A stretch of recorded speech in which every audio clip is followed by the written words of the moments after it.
Jan Aadhaar card का ration card के रूप में उपयोग के संबंध में राशन डीलर द्वारा केवाईसी फॉर्म भरे जाने की प्रक्रिया।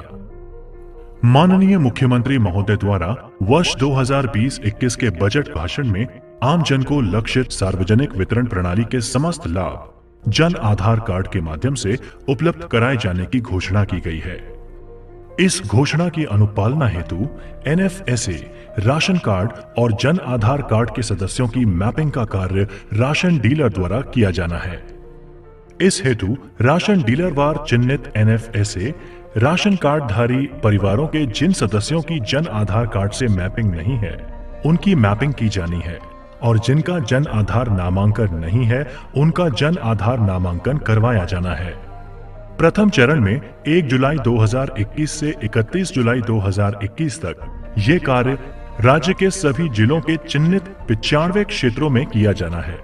चिन्हित 95 क्षेत्रों में 59 ग्रामीण व 36 शहरी क्षेत्र सम्मिलित हैं।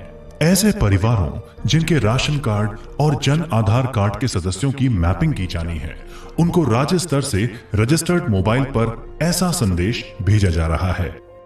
नमस्कार, आपका राशन आपको मिले, इसलिए आपके परिवार के सदस्यों की जन आधार कार्ड से मैपिंग की जानी है। जुलाई का राशन लेने आते समय परिवार के सभी सदस्यों की आधार कार्ड की फोटोकॉपी लाएं और राशन डीलर के पास फॉर्म में सूचना सही करवाएं। धन्यवाद। राजस्थान जन आधार प्राधिकरण। जिस परिवार के किसी सदस्य या सदस्यों की जन आधार कार्ड से मैपिंग नहीं है या जन आधार नामांकन नहीं है, ऐसे परिवार द्वारा राशन की दुकान पर जब राशन लिया जाएगा, तब पॉज मशीन पर संबंधित परिवार से केवाईसी के लिए निर्धारित फॉर्म भराए जाने का संकेत केवाईसी रिक्वायर्ड प्राप्त होगा। केवाईसी रिक्वायर्ड का संकेत मिलने पर ऐसे परिवार से राशन डीलर द्वारा केवाईसी फॉर्म में सूचना ली जाएगी। ये छपे हुए केवाईसी फॉर्म ब्लॉक सांख्यिकी अधिकारी द्वारा राशन डीलर को ईओ या ईआई के माध्यम से उपलब्ध कराया जाना सुनिश्चित किया जाएगा। इसके साथ ही जन आधार नामांकन प्रपत्र भी उपलब्ध कराए जाएंगे। केवाईसी फॉर्म लेने से पहले राशन डीलर द्वारा ये सुनिश्चित किया जाएगा कि जो केवाईसी फॉर्म उसे उपलब्ध कराए गए हैं, वे उसी के क्षेत्र से संबंधित हैं। केवाईसी फॉर्म में परिवार क्रमांक, राशन कार्ड संख्या, गांव या वार्ड का नाम, एफपीएस कोड, पता अंकित है। इसके अतिरिक्त केवाईसी फॉर्म में कुल 15 कॉलम हैं। केवाईसी फॉर्म भरने संबंधी जानकारी। परिवार के राशन कार्ड का विवरण। फॉर्म के कॉलम संख्या 1 से 5 में राशन कार्ड में परिवार के प्रत्येक सदस्य की क्रम संख्या, नाम, लिंग, आयु व आधार संख्या का विवरण दिया गया है।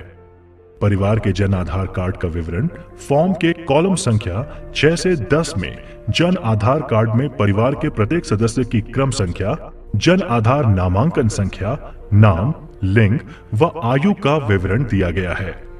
उक्त दोनों कार्ड के आधार पर परिवार के प्रत्येक सदस्य का नाम, लिंग व आयु का मिलान किया जाना है एवं संशोधन की आवश्यकता होने पर कॉलम नंबर 2, 3, 4 में सदस्य के नीचे गलती ठीक करें वाली पंक्ति में दर्ज किया जाना है।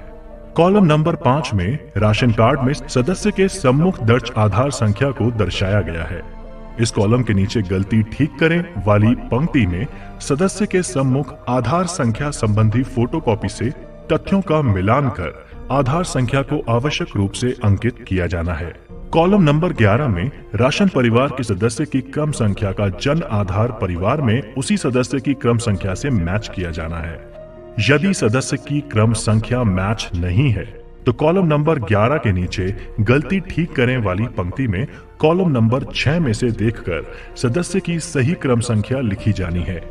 यदि सदस्य की क्रम संख्या मैच है तो कुछ नहीं लिखा जाना है। यदि कॉलम नंबर 11 में राशन कार्ड धारी परिवार के किसी सदस्य के सामने जन आधार परिवार के सदस्य की क्रम संख्या रिक्त है तो निम्न कार्य किए जाने हैं। यदि सदस्य इस जन आधार परिवार में मौजूद है तो उसकी कॉलम नंबर 6 में दर्ज संख्या को कॉलम नंबर 11 में भरा जाना है। यदि सदस्य किसी अन्य जन आधार कार्ड में मौजूद है तो कॉलम नंबर 7 से 10 में गलती ठीक करें वाली पंक्ति में जन आधार कार्ड के आधार पर सूचना को दर्ज किया जाना है। ये सूचना राशन लेने आने वाले सदस्य से पूछकर एवं संबंधित जन आधार कार्ड की प्रति लेकर जांच उपरांत भरी जानी है। यदि सदस्य का जन आधार नामांकन ही नहीं है तो ऐसे सदस्यों को जन आधार नामांकन कराने हेतु प्रेरित किया जाएगा और नामांकन प्रपत्र में आवश्यक दस्तावेजों को प्राप्त कर एकत्रित किए जाएंगे, जिनका ब्लॉक सांख्यिकी अधिकारी द्वारा प्रोग्रामर द्वारा निर्धारित संबंधित ई मित्र के माध्यम से निशुल्क नामांकन कराया जाएगा। साथ ही ऐसे सदस्यों के जन आधार नामांकन उपरांत जन आधार नामांकन की रसीद संख्या के आधार पर कॉलम संख्या 7 से 10 की पूर्ति गलती ठीक करें वाली पंक्ति में सूचना को दर्ज किया जाना है। कॉलम नंबर 12 में यदि सदस्य का जन आधार नामांकन किया जाना है या नहीं किया जाना है तो गलती ठीक करें वाली पंक्ति में हाँ के लिए राइट टिक अथवा नहीं के लिए क्रॉस भरा जाना है। कॉलम नंबर 13 में यदि राशन कार्ड में अंकित किसी सदस्य का मृत्यु, विवाह, पलायन या अन्य किसी कारण से मिलान नहीं हो पा रहा है तो गलती ठीक करें वाली पंक्ति में हाँ के लिए राइट टिक अथवा नहीं के लिए क्रॉस भरा जाना है और राइट टिक होने पर कारण भी लिखा जाना है। कॉलम नंबर 14 में राशन कार्ड के सभी सदस्यों की आधार कार्ड की फोटो प्रति प्रपत्र के साथ संलग्न की जानी है और गलती ठीक करें वाली पंक्ति में हाँ के लिए राइट टिक अथवा नहीं के लिए क्रॉस भरा जाना है। कॉलम नंबर 15 में किसी सदस्य की अन्य कोई टिप्पणी लिखनी हो तो उस सदस्य की पंक्ति में लिखा जाना है। केवाईसी फॉर्म के अंत में निर्धारित स्थान पर परिवार के सदस्य एवं राशन डीलर द्वारा नाम, मोबाइल नंबर एवं दिनांक अंकित कर हस्ताक्षर किए जाने हैं। राशन डीलर द्वारा पूर्ण रूप से भरे हुए केवाईसी फॉर्म ब्लॉक सांख्यिकी अधिकारी एवं ब्लॉक प्रोग्रामर के प्रतिनिधि को संबंधित ई मित्र को भिजवाने हेतु उपलब्ध कराया जाना है। सभी सूचनाएं ध्यान पूर्वक भरी जानी है, जिससे एनएफएसए राशन कार्ड परिवार के सदस्य की जन आधार कार्ड परिवार के सदस्य से सही मैपिंग होकर सार्वजनिक वितरण प्रणाली के सभी लाभ जन आधार कार्ड से दिया जाना सुनिश्चित हो सके।